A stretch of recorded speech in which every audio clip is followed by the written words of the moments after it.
Theatre experience എന്നെ സംബന്ധിച്ച് ഞാൻ ഡബിങ്ങിന് പോകുന്ന സമയത്ത് എൻ്റെ പോർഷൻ മാത്രമേ ഞാൻ കണ്ടിട്ടുള്ളൂ. ഞാൻ മറ്റത് എനിക്ക് കാണേണ്ട പറഞ്ഞു. അപ്പോൾ എനിക്ക് ഫുൾ സ്റ്റോറി അത് എൻ്റെ സ്റ്റോറി ലൈൻ അറിയാമെന്നല്ലാതെ ഇവർ എന്താ ചെയ്ത് വെച്ചിരിക്കണമെന്ന് അറിയില്ല. അപ്പോൾ ആസ് എൻ ഓഡിയൻസ് തന്നെയാണ് ഞാൻ ഈ സിനിമ കണ്ടപ്പോൾ എനിക്ക് ഭയങ്കര സന്തോഷം തോന്നി. കാരണം എനിക്ക് ഒട്ടും ലാഗ് ഫീൽ ചെയ്തില്ല. പിന്നെ നല്ലോണം ഹാർഡ് വർക്ക് ചെയ്തിട്ടുണ്ട്.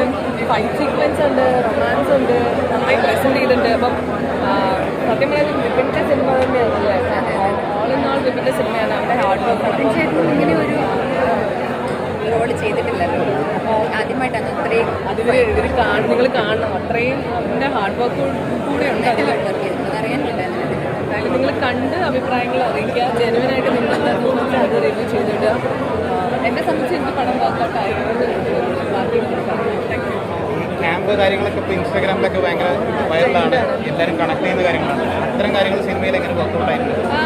അത് സത്യം പറഞ്ഞാൽ ഞാൻ ഇതുവരെ ഒരു സ്ട്രീറ്റ് ക്യാമ്പിലൊന്നും പോയിട്ടില്ല. അപ്പം അതെങ്ങനെയായിരിക്കും എന്നുള്ളത് എനിക്ക് വലിയ ഐഡിയ ഇല്ല. ബിക്കോസ് നമുക്കെന്ന് പറയുമ്പം നമ്മൾ അവിടെ ചെന്ന ആൾക്കാർ നമ്മളെ അതിൽ ആ ഒരു ഗ്രൂപ്പിലേക്ക് ആഡ് ചെയ്യോ, നമ്മൾ ഒറ്റപ്പെട്ട് പോകുന്നുള്ള ടെൻഷനും ഇതൊക്കെ ഉണ്ടാവുമല്ലോ.